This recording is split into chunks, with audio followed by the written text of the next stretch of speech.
Welcome to Prep Solutions PHR Situational Judgment. Stay with me to the end. I have a gift for you. Here's the scenario. A 420-person regional grocery chain, 11 stores across Ohio. About 38% of the workforce is part-time and variable hour. Cashiers, stockers, bakery clerks. Marcus, the Director of Benefits Administration, is at his desk on a Monday morning. His payroll vendor just shipped a new HRIS module that automates ACA tracking. Before it goes live, the vendor's onboarding form asks him one question. At what weekly hours of service threshold should the system classify an employee as full-time for ACA purposes? 4 numbers on the dropdown. Marcus has read the employer shared responsibility provisions twice. This one setting drives every 1094C and 1095C filing for the next plan year. Pick the wrong number and the chain under-offers coverage to employees who should have had it. That is Section 4980H penalty exposure. Which number does the IRS test for? Your 4 options. Option A, 15. Option B, 30. Option C, 40. Option D, 50. Pause here. Pick your answer. Ready? 4 real federal thresholds. 3 belong to other statutes. Only 1 is the ACA full-time line. The correct answer is option B, 30 hours per week. Internal Revenue Code, Section 4980H, defines a full-time employee as a person employed on average at least 30 hours of service per week. The implementing regulation at 26 CFR 54.4980H-1 confirms it. 30 a week or 130 a month is the trigger. So here is the line to keep. The ACA set its full-time line below 40 on purpose. Cutting hours to 39 no longer dodges the coverage rule. Picture a brass-rimmed dashboard gauge. An old industrial speedometer. The dial reads hours of service per week. 0, 10, 20, 30, 40, 50. From 0 to 29, the arc is green. That is the part-time zone. No ACA coverage obligation for the employer based on this person. From 30 up to 50, the arc turns red. That is the full-time zone, and the coverage obligation activates. The line at 30 is painted teal, with the word threshold on the dial. A brass needle is averaged across the measurement period. Right now it sits at 32. It has crossed the line. The obligation is active. Now look below the main gauge. 3 smaller ghost dials. Each one is parked on a wrong answer, and each one is a real federal number. The first sits at 15. That is the Title VII and ADA coverage floor. Real. But it is discrimination law, not the ACA full-time line.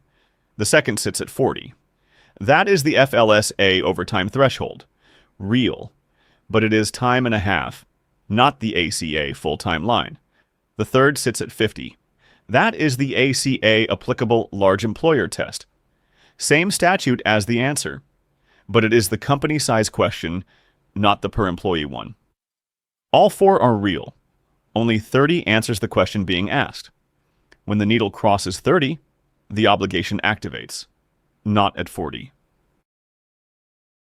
There's a second layer, 2 ACA numbers working at different scales. Left panel, 1 employee, a 30-hour clock above the head. That is the per employee threshold. 30 hours a week triggers the individual coverage obligation. 26 USI 4980HC4, right panel. A building, stick figures inside, an applicable large employer banner above. That is the per company threshold. 50 full-time plus FTE workers combined triggers, employer shared responsibility. 26 USC 4980HC2. 2 numbers, same statute. The ACA tests both at once. First, does the company have 50 or more full-time plus FTE? If yes, it is an ALE. Second, of those which average 30 or more hours a week. Those get the offer. 50 is the company size test. 30 is the per employee test. This question asks the second one. 4 moves, the same workflow every plan year. Measure. Pull every employee's hours of service across the chosen measurement period. Every paid hour, every paid leave hour.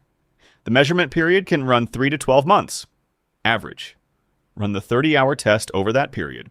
30 a week or 130 a month is the line. It is average, not a minimum. Offer. Offer minimum essential coverage to every employee the 30-hour test flags. It has to be affordable and minimum value inside the stability period. Report. File Form 1094C as the summary, and Form 1095C for each full-time employee. The IRS reconciles both against what people claim on their returns. Miss the 30-hour test. The IRS sends the assessment. Now, why the other 3 fail? Option A, 15. That is the coverage floor for Title VII and the Americans with Disabilities Act. The point an employer becomes subject to those statutes. It has no role in ACA full-time classification. Discrimination law coverage, not benefits eligibility. Option C, 40. That is the FLSA overtime threshold, when non-exempt employees earn time and a half. It is the traditional full-time line, which is exactly why Congress set the ACA number below it. The overtime threshold, not the benefits threshold. Option D, 50. That is the applicable large employer test, the company size question of whether the employer must offer coverage at all. Same statute as the answer, company size, not per employee. The pattern. On any ACA hours question, 30 is per employee per week, 40 is FLSA, 15 is Title VII, 50 is the same statute, but a different question. Studying for the PHR. Here is the Prep Solution PHR Complete Pass System.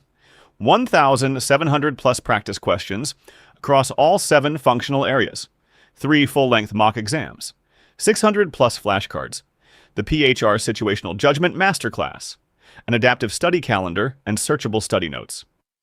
And your gift for staying. Use coupon code PHR10 at checkout. 10% off. prepsolution.com/exam/PHR. Practice every day. Pass with confidence